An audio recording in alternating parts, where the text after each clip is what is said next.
So this is my video reflection. It is my last one too.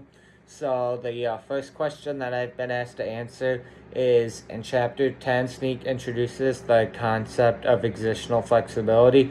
Use information from the text. Explain the concept of excisional flexibility. In addition, address one of the following questions.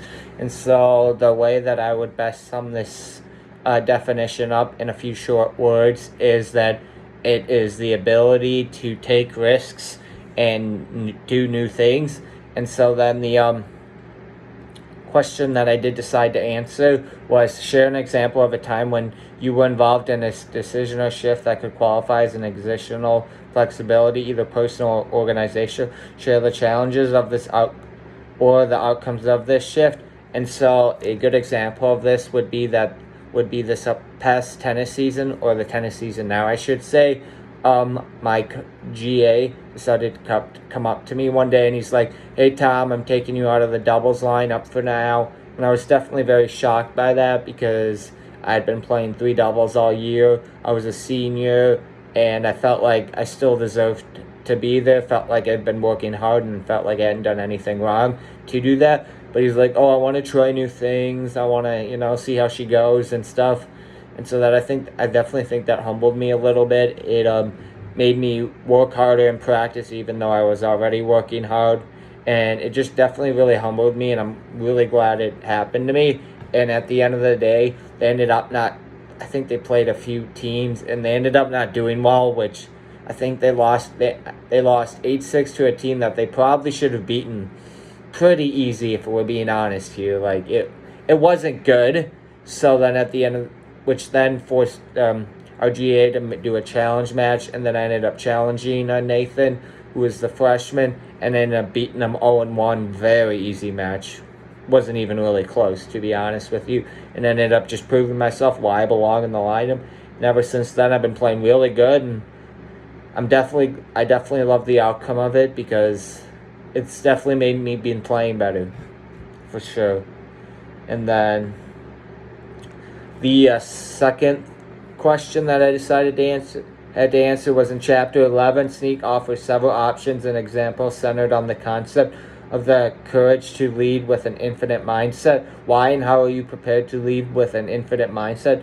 Provide 3 real examples as to why you'll be able to bring this skill set into an organization. And I feel like I'm always leading with an infinite mindset. I understand the way I lead, I would definitely say, is a more of a unique way. At the end of the day, I don't really give the best advice, I would say, because I don't know, although for some reason maybe I do give good advice, because I always feel like people are always coming to me for advice, which I don't know why, because I kind of feel like I'm giving them terrible advice, but maybe I'm good at giving advice. I'm not really 100% sure. But the way that I look at myself as a leader is like, for the tennis team, I understand the game very well, so I'm able to help my teammates out and tell them exactly what they're doing wrong. And I just have such an in-depth analysis of the game. It's actually very impressive, my coach, just how well I understand the game of tennis. And he said if I could figure out that for school, I'd probably be incredibly smart. But we're all smart in different ways, and I'm just very good at analyzing the game of tennis, and that's what I'm good at. And then I work extremely hard in practice. I'm always working out, always doing what I can to better myself on the court, while off the court as well. I'm very loud and supportive of all my teammates, no matter what the score is. I'm always there for them, and just overall just being a very good teammate and a good leader. And then the second one was I was a huge leader in my 4-H group when it came time to college showing. I'm very good at I don't know, for some reason I'm very good at showing people what they need to do and being a good teacher. Maybe I should be a gym teacher or something, I don't know. But like, for instance, in my 4-H group, when it came time to cow showing, I was always a very good cow shower. I knew exactly what needed to be done. I knew all the ins and outs of it. And so I was just able to lead with an infinite mindset there. And then I would definitely say that I was a leader in high school as well, regarding back to tennis, and I also did soccer for a few years. And I wasn't always the best player on the team, but I definitely knew the most about the game of soccer, and I knew what to do. And it's the same way with tennis too. To this day, I'm just very knowledgeable and know a lot about the game, and a good teacher. And then the next question we had to ask is, it's the first question of every interview.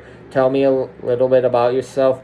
Answer these questions as if you are participating in a remote interview. Use 3 of the concepts you learned from this book, discussing and introducing yourself. So I decided to use the so we actually worked on this in class. I think it was last week, I believe, we were working on this. And so I kind of just decided to copy what I had from there and use the 2 things. So, like, in class, we had to use 50 words to describe this. And I said, I'm very hardworking and very team-oriented. I have a lot of experience working in a team environment, along with working a few hard times. I've played many different team sports, so I know what it's like to be a leader, and have worked on a family farm for many years, along with working in minor league baseball, so I know what it's like to work long hours. And then we also asked to sum up ourselves in, like, I think it was 20 words or something like that. And so what I said for that is, I have a lot of passion and am very driven and give 200% in everything that I do. And then the very last question we were asked is, did you like the book? Explain why or why not. And yeah, I definitely thought it was a good book. I mean, there were definitely a few parts of it that I thought were pretty boring and I wasn't the biggest fan about. But overall, I definitely learned a few different little things that I didn't really know about it. Like, for starters, I didn't even know what an infinite mindset was. I didn't know what an exertional flexibility is. And I always felt like I was being a good leader. I just never knew what exactly that meant. You know what I mean? Like, I never really knew the definitions of that, and I didn't know that there were different ways to be a leader. I thought there was only one way, but apparently you can be a leader in a whole bunch of different ways, which is pretty cool to think about. So that is my video reflection.